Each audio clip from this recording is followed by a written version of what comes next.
Well, Chris, as you pointed out, you don't have to be a macroeconomist to know that we need a cash infusion for working class and middle class families. Why? First, it will allow them to buy things. That will stimulate the economy. If you want people to hire, you need people buying things, and the most likely folks to spend are people who are in the working and middle class. Second, this is something that, as you point out, even Mitt Romney is proposing, so it's something that we can get done. And third, these are folks who really have economic anxiety, and it will provide some stability. So why yours is not universal, right? So the most basic and universal idea is literally a check that shows up from the government, $1,000 to every adult, say, or maybe $500 per kid or $1,000 per kid. There's different versions like that. Yours is slightly different. It is graduated. Why, and how does it work?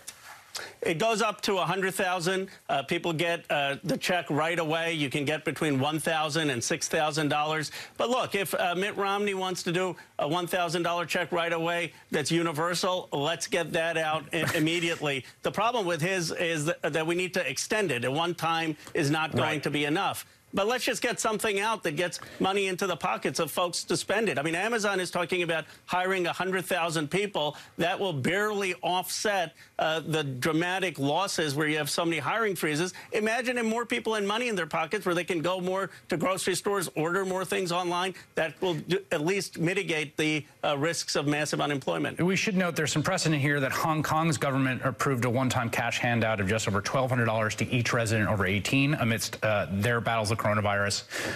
There's also a degree to which, well, first, Mitt Romney, Tom Cotton even sort of floating this a little bit. Like, do you think this is a thing you can actually see included in a bipartisan bill in both houses? Yes. First of all, no Democrat should allow Mitt Romney to get to their left. I mean, if Mitt Romney is for it, it shouldn't be that hard for Democrats to get for it. Second, let's learn, as Senator Warren said, from what Paul Krugman and Joseph Stiglitz and every serious economist who looked at 2008 taught us. They said that was a consumer demand problem. We didn't have enough money in ordinary people's hands to spend. The best way to deal with that is to get money into their hands. I mean, it's the economists have told us this time and again. Now, that's necessary but not sufficient, I think you'd agree, right? I mean, today we got word about U.S. airlines are seeking a $50 billion bank bailout, and whether you think that's wise or not, we should just note that all the cash assistance in the world is not going to help the airline industry if there's no one's flying for the next 3 months, right? There's going to be other things necessary over and above whatever cash assistance to sort of keep the economy in some kind of recognizable shape. Do you agree?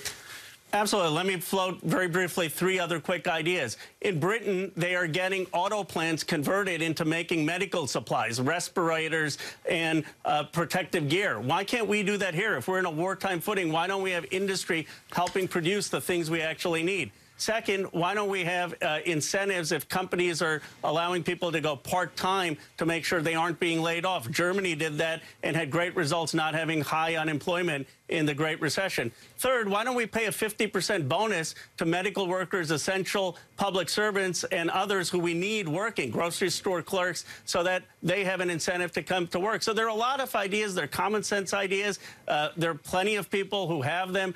We just need the will to act. Final question for you. You represent a district, I think, that's included in the shelter-in-place order, if not now, probably coming to you. Do you feel that folks in your district are prepared to hunker down as they are now being instructed to do? They are. I mean, there are long lines outside the district in grocery stores, and there is a lot of unease. But I'm confident we're going to make it through it. The governor has done a great job in making sure we're getting testing. Google's actually doing testing, not in the whole country, but they are doing it in a website on the Bay Area. We have a coordinated response, and I do think people are taking it very seriously. All right, Congressman Khanna, thank you for making time.